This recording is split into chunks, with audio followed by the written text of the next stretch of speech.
So in the whole evolutionary process, the Mother Earth has played a very big part through her axis. In the same way, in human beings, the axis is the most important.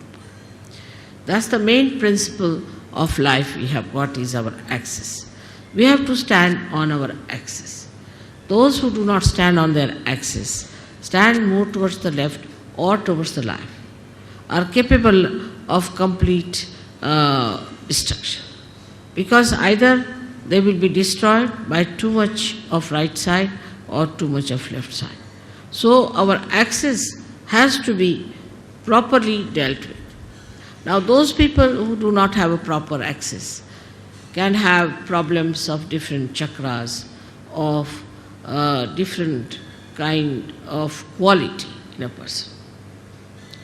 A person who stretches his axis too much, puts back his head like this, is a person who is very right-sided and creates problem with his ego.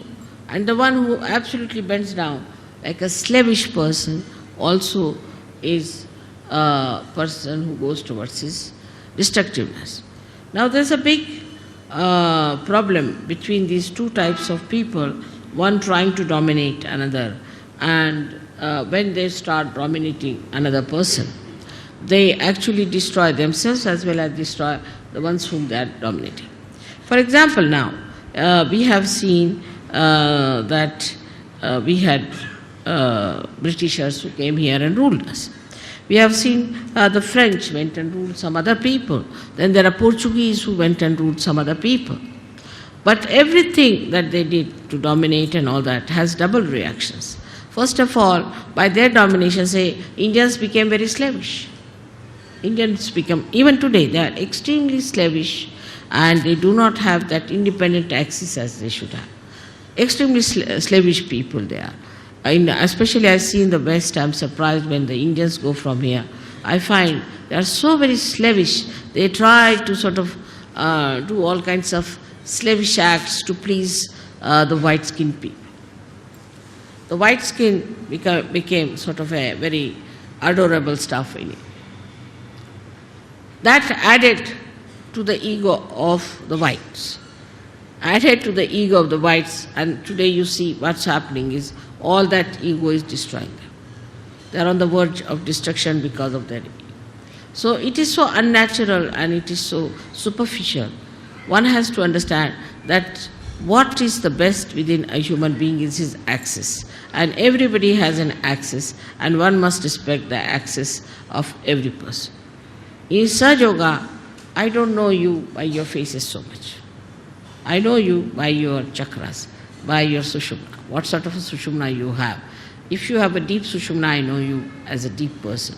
If you have a superficial sushumna, I know you as a person with a very superficial type of a sushumna. And even if you make up something by sort of being very nice or good, or talking about Sahaja Yoga, or knowing too much about Sahaja Yoga, and saying things which will baffle normally anyone, as if you are masters of Sahaja Yoga, I know how deep you are. So the depth on the axis is more important than anything else. Your axis has to be very deep. Now you will say that, Mother, the axis is the same as it is. So how can it be deep? So in the axis, as you see, is made in human beings, is like a 3.5 coiled paper-like thing. And the inside of it is the Brahmanadi. The Brahmanadi is a very, very small little, we can call a very, very hair-like thing, where only a hair like Kundalini can pass through. But when the person is deep, this Brahmanadi is bigger, and all the rest of them, which are coiled into each other, are smaller. While the people who are not deep, their outside, what you call the foldings, are bigger than the inside small thing. Now such people could be apparently very dynamic, may look very intelligent, may look very smart, may look to be very good looking, or whatever it may be outwardly. But inwardly they are not deep. Inwardly, if they are deep, their whole attitude is beautiful. They are very joy-giving people. They are very joy-giving. And the more, if you meet a person of another kind, he may look joyous, he may try to give you joy, but the joy won't be really that deep. It would be like a joy killing. So it is important for us to make our axis deeper. And that is where we lack the proper assiduity, the proper effort we have to put in.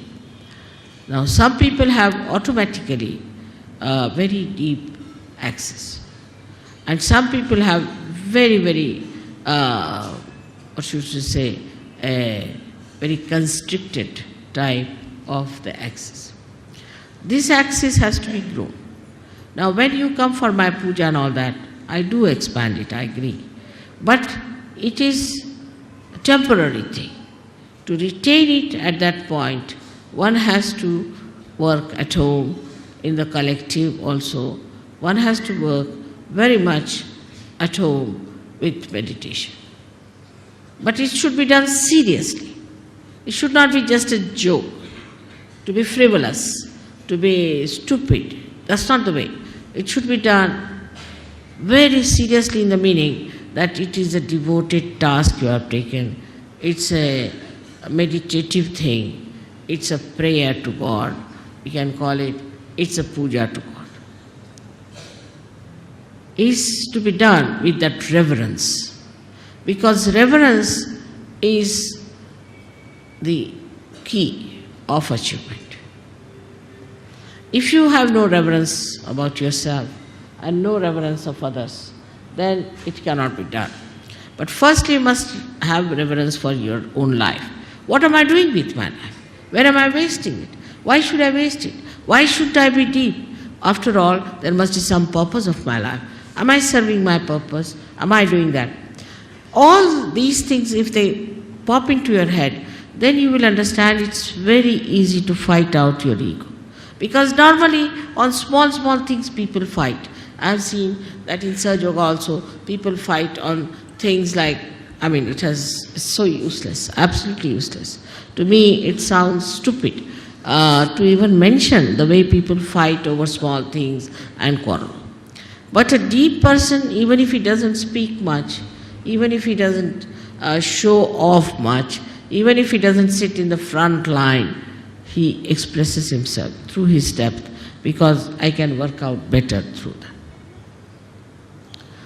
So to develop this, one must meditate. Important thing is to meditate. Every day, every day, every day. You may not eat your food one day, you may not sleep one day, you may not go to your office one day, you may not do anything that you are doing every day, but you must meditate every day. That's an important point to develop the central constricted part into a bigger area. Now, when that happens, that you start developing it, the first thing you will notice about yourself, that you do not care for any comfort. You're not bothered about any material thing.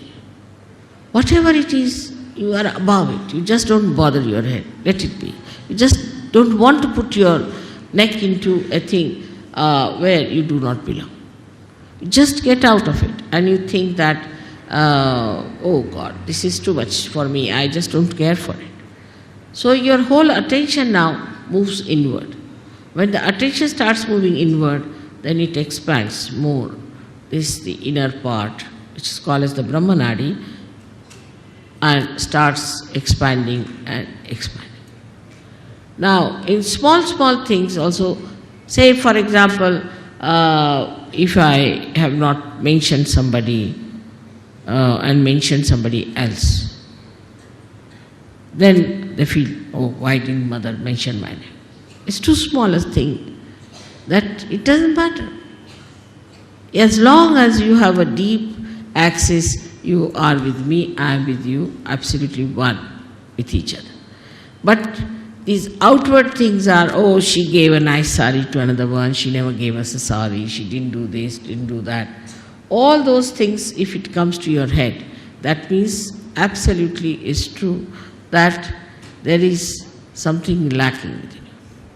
Or if you try to complain, oh, I went there, I had to go by a bus and I had to stand on this thing, that shows that you are not comforted.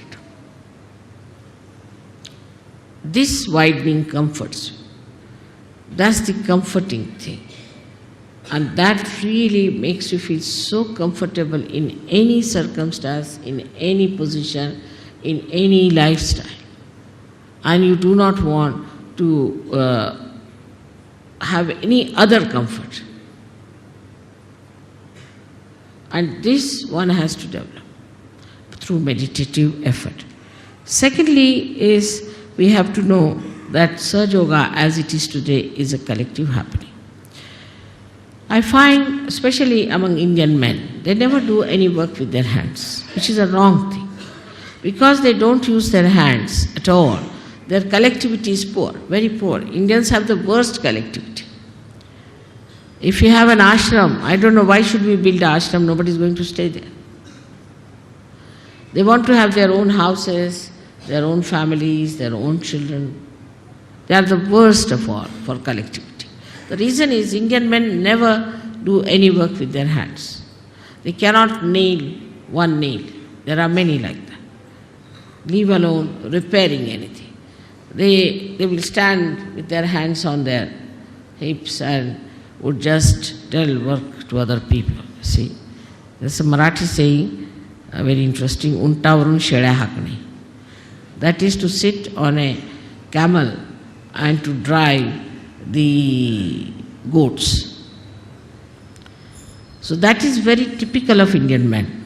They cannot repair anything, they cannot do anything now. If supposing somebody is spreading something, they'll just stand like this, watch. They'll never put their hands to it. So for every Sahaja Yogi, it is important what we call as Sramadan.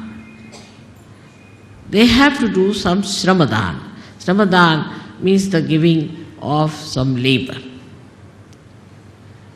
And that is what we lack. That even if it comes to that, you better clean your house. You better clean outside of your house. Try to put some garden around your house. Try to paint your house. Do some sort of a work with your hand, which even if you don't have anything, you can even brush your hair or something like that. Whatever you think is the easiest you can start with, because I don't think people even do that. Even they don't shave themselves, they get a person to shave them. I mean, absolutely lazy lumps as that. Now, but on the contrary, we see in the West, people use their hands. Because of that, you see, because they can use their hands, they are very collective. So they score a point on being collective. While the Indians score a point because they are Indians and they have a heritage and they know what is Kundalini, they know about Ganesha, they know everything. So they score a point.